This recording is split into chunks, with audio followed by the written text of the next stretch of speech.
Bom dia a todos, bom dia a todas, bom dia para você que nos assiste pela TV UFMA no Maranhão e pela Pop TV em Sobradinho e Porto Alegre. Sejam todos muito bem-vindos e bem-vindas a mais um ICL Mercado Investimentos. Hoje, uma quarta-feira, para a gente passar um monte de assuntos com vocês. A gente vai explicar aí qual vai ser o efeito Trump nos principais indicadores econômicos. Vamos falar de juros aqui no Brasil. Vamos falar de juros nos Estados Unidos, saiu também IGPDI hoje, um dia bem repleto de vários indicadores e várias decisões importantes. Mas antes de tudo isso, eu vou dar bom dia para o André. Bom dia, André, como você está? Bom dia, Débora. Bom dia a toda a nossa audiência. Hoje aí a gente vai repercutir bastante aí as eleições dos Estados Unidos, o efeito Trump, por que isso está mexendo aí na bolsa, está mexendo em dólar, então vamos explicar tudo isso. Mas também tem coisa bem importante acontecendo no Brasil. Hoje era para ser super quarta, né? Não vai ser meia quarta, porque a decisão de juros dos Estados Unidos foi adiada para amanhã. Hoje é só o Copom que vai decidir a taxa de juros aqui no Brasil, a gente vai falar um pouco sobre isso. Mas também tem dados, por exemplo, do IGPDI, para a gente também já dar uma observada aí no que esperar da inflação aí, que deve sair daqui a pouco também aí nesse mês de novembro. Então tem bastante assunto para a gente tratar hoje, então a gente já deve partir para a nossa agenda aí, que deve estar repleta hoje, né, Débora? E tá, viu, André? A agenda tá bem cheia, principalmente depois do fechamento, porque vem um monte de resultado corporativo por aí. Mas vamos ver o que já saiu, o que tem para sair de indicador econômico que pode mexer com o dia. Lá na Europa, hoje de manhã, vários bancos soltaram seus resultados, então a gente teve uma série de resultados corporativos do setor financeiro. Eles vieram acima do esperado e puxaram bastante as bolsas europeias durante a manhã para cima. Então esses três balanços que vocês estão vendo na Itália, na França e na Alemanha foram responsáveis por boa parte das altas por lá, de uma forma geral aí na Europa. Na Alemanha também saíram as encomendas à indústria de setembro. E como eu falei ontem, teve um descasamento de algumas agendas do PMI, dos índices dos gerentes de compras na Europa, por conta de feriados e tudo mais. Então hoje a gente tem Alemanha e zona do euro divulgando também os seus índices dos gerentes de compras composto e de serviços, medição final e de outubro aqui. Lembrando que eles também tiveram um papel importante na alta das bolsas europeias durante a manhãzinha. Na zona do euro também saiu o PPI, o índice de preços ao produtor de setembro, e aqui já vindo para o Brasilzão, às 8 horas da manhã foi divulgado o IGPDI de outubro, esse que a gente vai passar com detalhes com vocês, até para ver o que favoreceu ou não o IGPDI, onde foi o maior ponto de pressão, então tudo isso a gente vai explicar. A FGV também soltou o índice de variação de aluguéis residenciais de outubro e a OCDE, o CPI de outubro, então o índice de preços ao consumidor dos países pertencentes à OCDE. No mundo, a gente tem também o PMI de serviços global, medição da S&P Global. Então, a S&P Global ela faz a medição dos países e depois ela traz esses índices dos gerentes de compras, tanto de industrial quanto de serviços, de uma forma global. E isso serve para comparar, né, como é que estão os países em relação à média do mundo nesses indicadores. Às 15 horas sai a balança comercial de outubro aqui do Brasil. E depois das 6h30, depois do fechamento do mercado também, a gente tem a decisão do Copom. Então vamos descobrir para onde vai a nossa taxa de juros hoje, a gente vai trazer as perspectivas para vocês.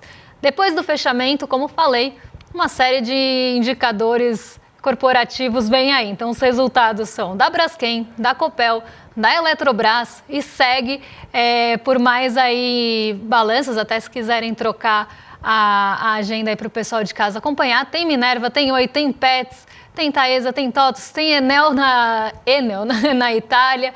Então, uma série de resultados corporativos que vem depois do fechamento. E lá na China, continua tendo a reunião do governo chinês para decidir ali possíveis estímulos, não só na economia, mas decisões em relação à China de uma forma geral. Então hoje, como falei, a agenda muito tomada por balanços corporativos e temos aí também decisão de política monetária no radar aqui e nos Estados Unidos amanhã. Vamos agora então já para a nossa abertura de mercado, né? Porque você tem bastante coisa acontecendo hoje. Os mercados estão aí bem oscilantes, né? Então, muita movimentação. Na Ásia, por exemplo, você tem o Nikkei 225 ganhando, assim, mas parece que não tem ligação com a vitória do Donald Trump nos Estados Unidos. No resto da Ásia, muitos índices caindo aí por causa da vitória do Donald Trump, né? Então, tá uma confusão essa manhã, né, Débora? Tá uma Exatamente. A alta do Nikkei 225, ela tem e não tem a ver com o Donald Trump. Indiretamente, acaba tendo sim. Porque o Nikkei 225, né, o principal índice acionário japonês, ele tem uma série de empresas exportadoras, até porque o mercado japonês é pequeno e acaba sendo um pouco mais dependente do mercado externo. Então, de uma forma mais geral, as empresas japonesas, elas exportam.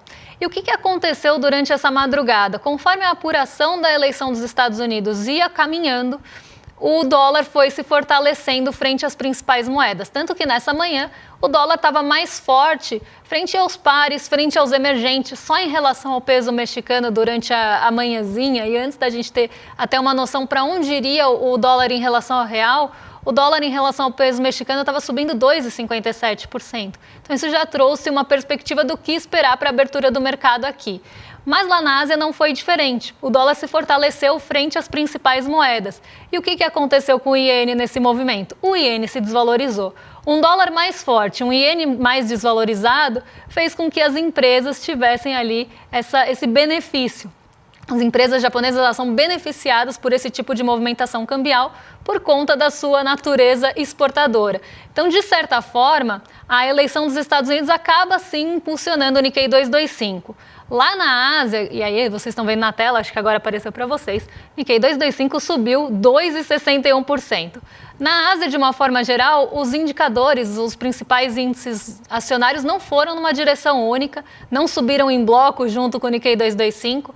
O Xangai Composto, que deve ser também influenciado por essa eleição nos Estados Unidos, mas em outro patamar, né, em outra esfera, porque o Donald Trump já avisou que vai colocar ali mais barreiras protecionistas, que vai cobrar mais de produtos vindos da China. Então, tudo isso já deu ali um sinal que a China pode sim ser afetada. Inclusive, o governo chinês já falou que se o Donald Trump ganhasse, eles iriam soltar um pacote fiscal mais forte para estimular a economia da China.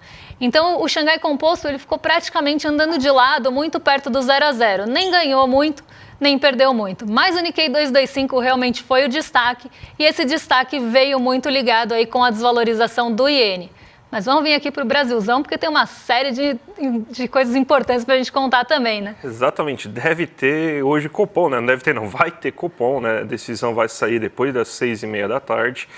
E tá dado, né? Pelo menos até esse momento. Espero que não tenha surpresa. Não sei se o Campos Neto é capaz de enfiar um 0,75 falando aí de risco Trump aí aos 45 do segundo tempo. Não. Acredito que ele seja louco nesse ponto aí, mas deve subir esse meio ponto percentual. Isso aí tudo aí, você tem então aquela justificativa de a economia brasileira estar crescendo acima do que pode.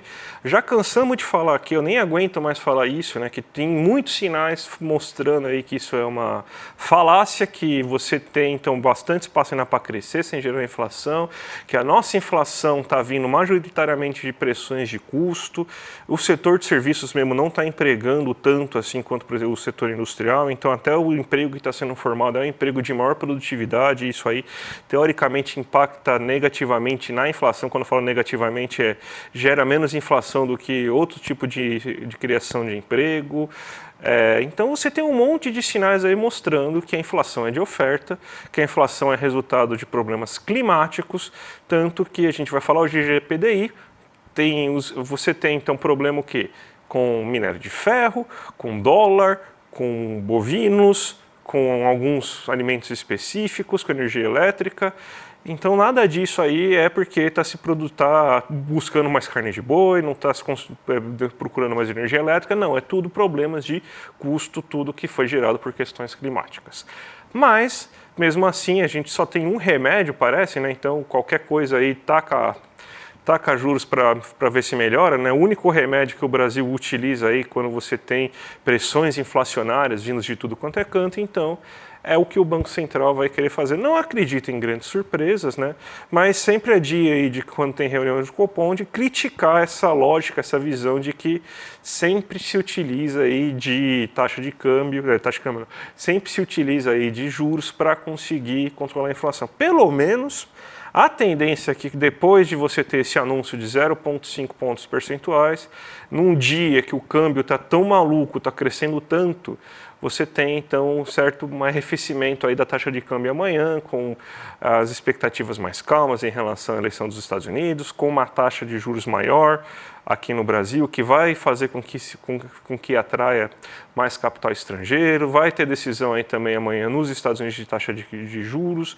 Agora eu não sei como que tá essa medida aí, a Débora vai falar daqui a pouco sobre isso. Então, basicamente, em dia de Copom é isso, né? Dia de a gente já saber o que vai acontecer, mas criticar do mesmo jeito, né? Exatamente. Vai chocar 0 pessoas, tá? Um total de 0 pessoas. Até porque a gente tem até um gráfico aqui para mostrar para vocês. Do mesmo jeito que a gente tem um monitoramento, vamos pensar assim, do CME Group, tem algumas pesquisas que são realizadas com os agentes do mercado financeiro, mostrando o que eles esperam para o Copom, né, para a nossa reunião de política monetária. E 97,3% espera que o corte, olha, eu queria que fosse um corte é lá nos Estados Unidos. Aqui é uma alta de 0,5 ponto percentual na nossa taxa Selic. 0,25 tem uma participação muito pequena, de 2,70, e ninguém acredita que vai ter manutenção aqui no Brasil. Então, a expectativa majoritária é pela alta de 0,5 ponto percentual, isso deve acontecer, mas o que já está sendo desenhado, que o André até deu um spoiler aqui, será que Roberto Campos Neto vai subir a taxa de juros em 0,75? O que está sendo desenhado para a última reunião do Comitê de Política Monetária em dezembro é uma possível alta mais forte da taxa de juros aqui, que seria uma taxa de juros, uma alta de 0,75. Isso levaria o patamar dos juros até para cima do que está sendo esperado no relatório Focus ou em outras medições que tentam mostrar para onde vão os juros. Mas isso já está sendo falado, viu, André? Já apareceu em notícia, já apareceu em entrevista de agente do mercado. O mercado é tão previsível, eu nem sabia e já acertei. Eu sabia que eles iam enfiar um efeito Trump aí para conseguir justificar mais uma alta da Selic, né? Sabia, né? Mas vamos para os Estados Unidos, já que a gente está falando do homem, né, desse cara aí. Vamos para os Estados Unidos aí, porque também tem decisão de juros amanhã e depois de hoje parece que foi pro vinagre, qualquer mudança aí é acima de 0,25, né, Débora? Exatamente. Lá na semana passada, quando a gente olhava o monitoramento do CME Group, principalmente depois do payroll, né, tinha aparecido ali um possível corte de 0,5 ponto percentual. Então, isso acabou aparecendo, ganhou uma proporção por um pequeno espaço de tempo, mas logo sumiu do monitoramento. O monitoramento aqui do CME Group, ele mede as expectativas, né, para os cortes ou para as taxas de juros nos Estados Unidos por meio das negociações dos futuros na Bolsa, que é muito entorada pela CME, então na Bolsa aí de Chicago. Então, ele tem não é uma entrevista, assim como é feita aqui no Brasil, mas tem a medição de como estão essas negociações em Bolsa em relação a cortes ou em relação à taxa de juros finais para determinados momentos. E o que a gente tem aqui?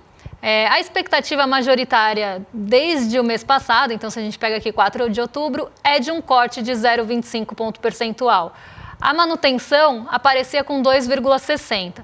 Durante o passar do tempo, isso foi mudando. Por um tempo, a manutenção sumiu, como eu falei, principalmente depois do relatório de emprego dos Estados Unidos ter mostrado uma criação de 12 mil vagas. Então, quando isso aconteceu, esse gráfico que vocês estão vendo aqui mudou completamente. Tinha assumido a possibilidade de manutenção de juros nos Estados Unidos, a probabilidade de corte era majoritária e, inclusive, aparecendo uma probabilidade de corte ali de quase 5% de um corte de 0,5 ponto percentual. Isso durou muito pouco, porque se a gente pegar aqui uma semana, 30 de outubro, essa expectativa de corte maior já some e a gente tem uma expectativa majoritária de corte de 0,25 e ela vai mudando de proporção com o corte com a manutenção dos juros. Tá? Então, a gente tem essa mudança.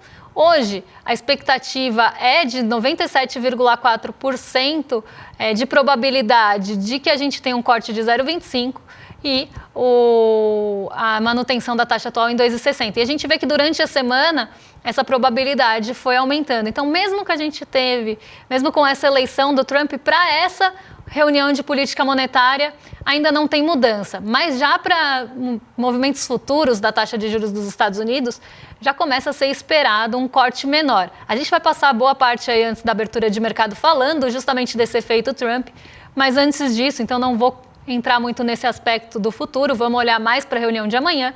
Então, daqui a pouquinho a gente volta. Mas vamos agora falar do IGPDI, que acaba tendo influência também de dólar e de tudo isso. Exatamente, principalmente aí quando a gente está no dia de decisão no Copom, né? A gente tem que o IGPDI mensal acelerou, ele está em 1,54 de alta mensal, uma alta bem alta, né? Então você deve estar pensando, não, realmente agora temos motivos, né? O Copom tem que fazer algo, né? Mas de onde está vindo essa alta? Do IPA. O IPA é o índice de preço ao produtor, ele não vai vazar tão rápido agora para o preço ao consumidor. Deve começar a dar problemas ano que vem, porque existe um certo gap na hora dos produtores repassarem esse preço. Você tem uma certa rigidez de preços, assim, principalmente no curto prazo, mas esse aumento aqui é justamente pelo efeito do dólar. O dólar subindo, o mercado financeiro lá primeiro especulou, agora com essa alta aqui você tem, então, que o IPA disparou mesmo aí, e esse é o grande problema aí do preços ao produtor. Mas o que interessa mais para a gente é justamente o IPC, que é o preços ao consumidor, porque esse aí vai refletir o nosso IPCA, e é o IPCA que é a medida oficial, né? Então a gente vê que o IPCA, ele desacelerou, ele saiu de 0,63 para 0,3, então uma bela desaceleração, e você vê que o IPC também desacelerou no acumulado em 12 meses. Ele saiu de 4,55 para 4,40, mesmo com os demais índices acelerando. Por que a gente teve isso? Acho que a gente pode colocar no outro gráfico para a gente mostrar a explicação. Porque o grande vilão é a energia elétrica residencial, mas a gente teve queda de preço de alimentos. Você teve queda de preço da manga, a banana caiu, a cebola caiu, o mamão papaya caiu. Então você teve aí essa queda de preço de alimentos. Então a gente tem uma inflação, inclusive, de alimentos bem mais comportada. Foi só de 0,43% segundo os dados do IPCDI. Enquanto você tem que os grandes vilões vieram, por exemplo, aí para o pessoal, para os produtores, que a gente não colocou no gráfico, mas é minério de ferro, é farelo de soja, não farelo de soja que caiu, se não me engano, mas é carne bovina, o próprio bovino, né, o boi inteiro. Então você teve essa alta, por quê? Porque o boi está mais caro porque não tem passo para o boi, então, porque queimaram tudo, então fica mais caro o boi. Isso aumenta também a carne bovina. Daí você tem a energia elétrica que também está pressionando e você tem os custos de produção, por exemplo, de minério de ferro, que aumenta porque ele é cotado em dólar. Então, insumos importados também aumentam. Isso aí está impactando aos produtores. Mas você vê, então, quais são os problemas na nossa inflação hoje? Câmbio. O câmbio está pressionando principalmente o IPA. Daqui a pouco o câmbio vai começar a afetar o IPC.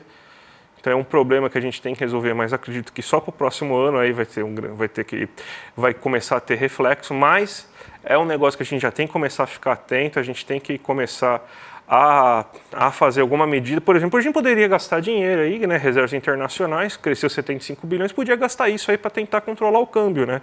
Se a gente tivesse um presidente do Banco Central, poderia ser uma boa ideia ele fazer isso, mas ele prefere deixar o mercado a Deus dará, né? E a questão climática. Então, esses daí são os dois problemas da inflação hoje. A inflação, a Selic tem capacidade de reduzir a taxa de câmbio? Sim, isso sim, mas ela vai afetar só metade do problema. Mas você poderia afetar a taxa de câmbio com reservas internacionais, porque daí a Selic não ia atrapalhar tanto o resto da economia. Mas a Selic não vai fazer chover, a Selic não vai fazer o gado ficar barato de novo, não vai dar pasto pagado, não vai conseguir fazer isso. Então, esses aí são os problemas da inflação, Débora. E aí a gente tem que lembrar de um ponto, né, que a gente sempre fala quando a gente fala de Selic aqui. por mais que a gente tenha ali uma alta da Selic, alguns preços vão cair por conta do câmbio, embora eu tivesse outras formas de lidar com isso. Quando você baixa ali o IPCA, que é a medida oficial de inflação aqui do Brasil, na marra, você continua pagando caro. No café, você vai continuar pagando caro na energia elétrica, dependendo das condições, você vai continuar pagando caro na comida, que ficou mais cara porque não está chovendo ou porque está um calor. Então, o alface não vai deixar de estragar porque você subiu a Selic. Vai continuar fazendo calor, vai continuar estragando os bens mais perecíveis. O cafezinho não vai ficar mais barato porque você subiu a Selic. Vai continuar queimando metade do país, ou quase o país inteiro, onde justamente se planta café. Então, tudo isso vai continuar sendo impactado pelas questões climáticas que a Selic não vai resolver. Você vai continuar pagando caro em tudo isso. O que você vai deixar de fazer, provavelmente?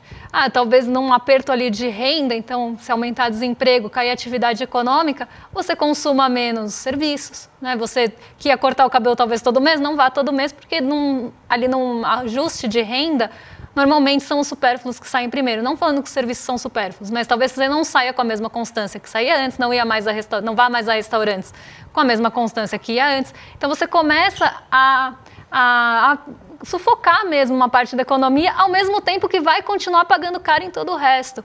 Então é esse ponto que a gente sempre quer trazer quando a gente fala de Selic ineficiente para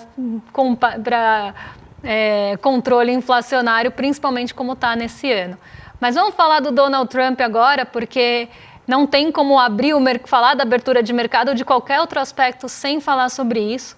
Então, os Estados Unidos acabam tendo, sim, essa influência, até por conta do dólar e da influência do dólar. Então, a gente não tem como passar por esse ponto, ou sem falar desse ponto. É uma das notícias mais importantes da semana.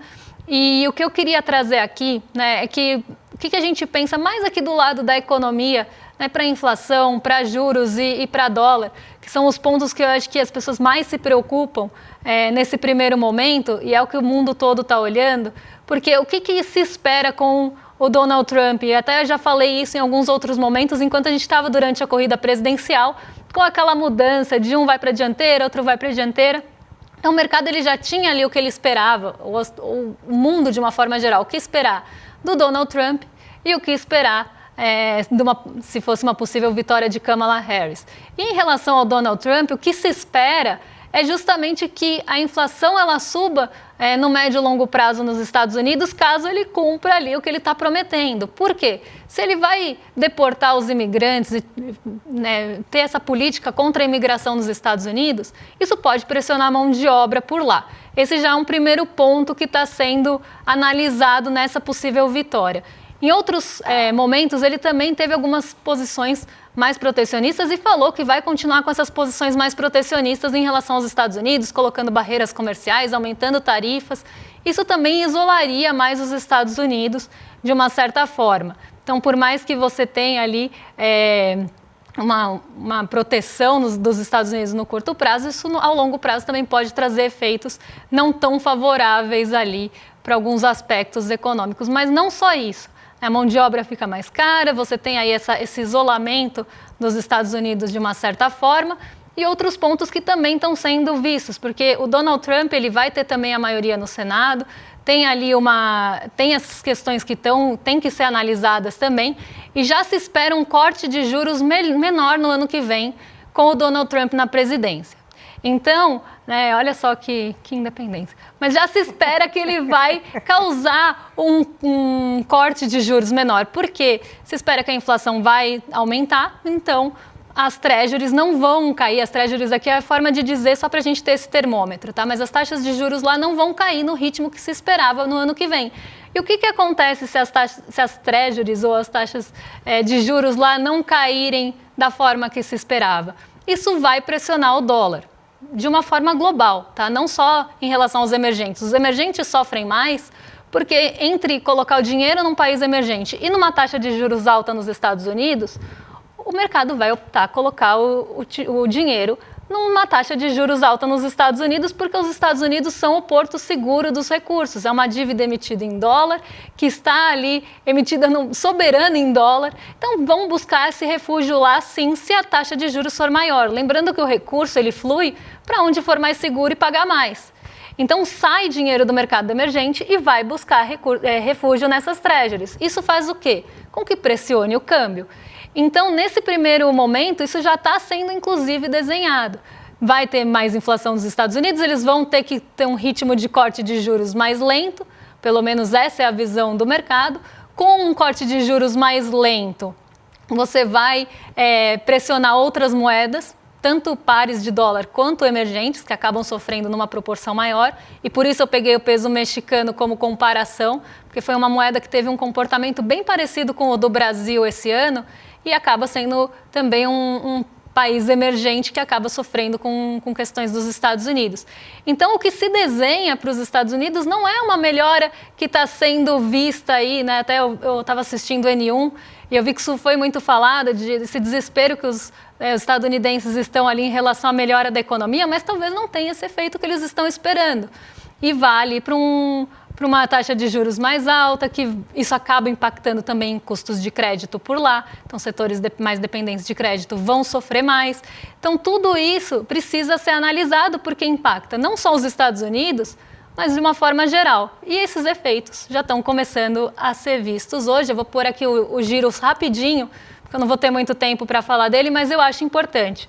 As treasuries de 10 anos, que são os rendimentos dos títulos de dívida dos Estados Unidos com vencimento para 10 anos, só hoje subiram 4,5%. Os futuros de Nova York estavam subindo bastante, ali na casa dos 3%, mas o que eu quero trazer, como a gente não tem a abertura ainda lá, eu quero trazer para vocês é justamente esse movimento dos juros. O que acaba acontecendo com esse movimento dos juros?